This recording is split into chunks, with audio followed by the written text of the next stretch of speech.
Assalamualaikum sahabat motivasi hidup. Pada video kali ini, sahabat motivasi hidup akan memberikan informasi mengenai 4 ulama terkenal asal Indonesia yang meninggal pada usia muda dan kepergian para ulama ini meninggalkan luka mendalam untuk masyarakat Indonesia. Meski telah berpulang ke rahmatullah, ilmu para ulama ini tetap hidup hingga saat ini yang mungkin bisa menjadi sumber inspirasi nih bagi para sahabat. Jangan lupa like dan subscribe channel ini ya, agar kamu tidak ketinggalan info menarik selanjutnya. Siapa yang hobinya nonton Hafiz Indonesia di RCTI pada sore bulan Ramadan pasti tidak asing dengan Ali Saleh Muhammad Ali Jaber atau yang lebih dikenal dengan Syekh Ali Jaber yang lahir pada 3 Februari tahun 1976. Beliau adalah seorang pendakwah dan ulama terkenal berdarah Arab Saudi dan berkebangsaan Indonesia. Beliau sangat populer karena menjadi juri di program tahunan Hafiz Indonesia dan menjadi dai dalam berbagai kajian di berbagai stasiun televisi Indonesia.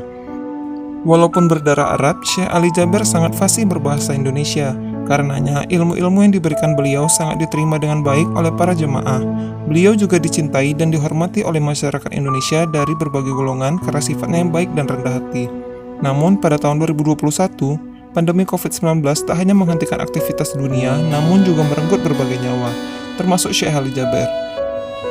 Beliau meninggal pada Kamis 14 Januari 2021 setelah usai berjuang melawan COVID. Diketahui Syekh Ali Jaber sebelum meninggal telah dinyatakan sembuh dari COVID. Namun pasca COVID daya tahan tubuh beliau terus menurun dan akhirnya Allah memanggil beliau untuk pulang ke pangkuan Sang Ilahi pada usia 44 tahun. Wafatnya beliau juga terbilang mendadak. Pasalnya seluruh masyarakat percaya Syekh Ali Jaber akan kembali sehat karena telah berhasil berjuang melawan COVID. Pada hari itu menjadi duka yang amat mendalam bagi keluarga maupun masyarakat dari seluruh penjuru wilayah Indonesia.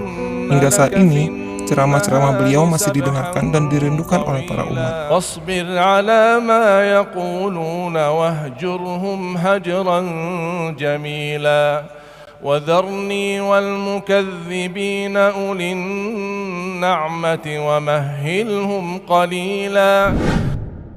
Selanjutnya adalah Kiai Haji Zainuddin Hamidi atau lebih dikenal dengan Ustadz Zainuddin. Lahir pada tanggal 2 Maret tahun 1952, beliau adalah seorang pemuka agama Islam di Indonesia yang populer melalui ceramah-ceramahnya di radio dan televisi. Julukan beliau adalah Dai Sejuta Umat karena dakwahnya yang dapat menyentuh seluruh lapisan masyarakat. Tak hanya di Indonesia, kaset rekaman ceramah beliau juga tersebar di beberapa negara Asia.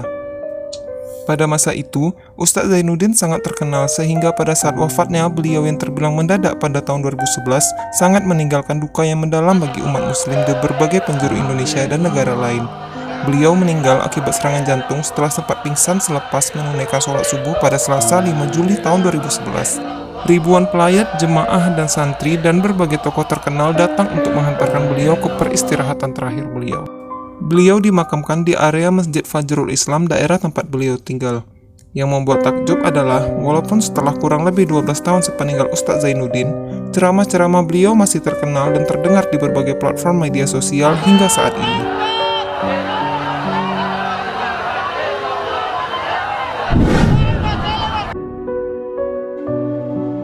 Selanjutnya adalah Kiai Haji Muhammad Arifin Ilham atau lebih dikenal dengan Ustadz Arifin Ilham. Beliau adalah seorang pendakwah terkenal asal Indonesia dan juga pendiri Yayasan Pesantren Az-Zikra yang lahir pada tahun 1969. Beliau meninggal pada tanggal 22 Mei 2019 akibat penyakit yang telah cukup lama beliau idap, yaitu kanker kelenjar getah bening stadium akhir. Beliau meninggal di Penang, Malaysia setelah sebelumnya melakukan perawatan intensif di sana. Meninggalnya Ustadz Arifin Ilham pada usia yang terbilang cukup muda, yaitu pada usia 49 tahun. Meninggalnya Ustadz Arifin Ilham memberikan duka mendalam baik bagi keluarga maupun jemaah. Pemakaman beliau dihadiri ribuan jemaah dan santri serta media dari berbagai wilayah yang ingin menghantarkan beliau ke peristirahatan terakhirnya. Beliau dimakamkan di Ponpes Az-Zikra Sindur, Jabar, sesuai dengan wasiat beliau kepada keluarga sebelum beliau wafat. Namun, duka bagi keluarga Ustadz Arifin Ilham kembali terjadi setelah tahun 2020. Putra kedua Ustadz Arifin Ilham, Amer Az-Zikra, dipanggil Allah karena penyakit infeksi liver. Wafatnya anak Ustadz Arifin Ilham terbilang mendadak setelah hanya berlangsung 4 hari mendapat perawatan di rumah sakit sebelum beliau menghembuskan nafasnya pada usia 20 tahun.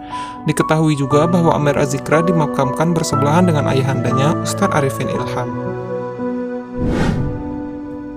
Yang terakhir ada Muhammad Jeffrey Al-Bukhari atau lebih dikenal sebagai UJ. lahir pada 12 April tahun 1973.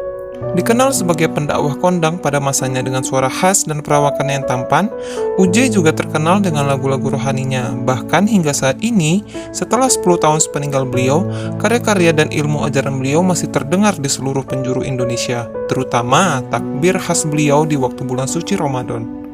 Namun qadarullah, pada 26 April 2013 silam, Allah berkehendak lain. UJ meninggal dunia dalam usia 40 tahun dalam sebuah kecelakaan tunggal yang berakibat fatal di kawasan Pondok Indah, Jakarta Selatan pada pukul 2 waktu Indonesia Barat. Beliau menabrak pohon setelah kehilangan kendali. Beliau sempat dirujuk ke Rumah Sakit Pondok Indah dan Rumah Sakit Umum Pusat Fatmawati, tetapi nyawanya tidak tertolong. Beliau dimakamkan di TPU Karet Bifak Jakarta Pusat, sempat disolatkan di Masjid Istiqlal. Wafatnya UJ yang sangat mendadak ini menjadi duka bagi seluruh umat muslim di Indonesia. Bagaimana tidak, beliau adalah salah satu sosok guru besar dan pendakwah yang sangat dikagumi dan dihormati karena sikap dan ajaran beliau yang melekat di hati para umat. Allahu Akbar, Allahu Akbar, Allahu Akbar. Sekian video sahabat motivasi hidup pada kali ini. Jangan lupa like dan subscribe agar tidak ketinggalan info menarik selanjutnya. Mohon maaf apabila ada kekurangan. Semoga yang menonton diberi keberkahan. Wassalamualaikum warahmatullahi wabarakatuh.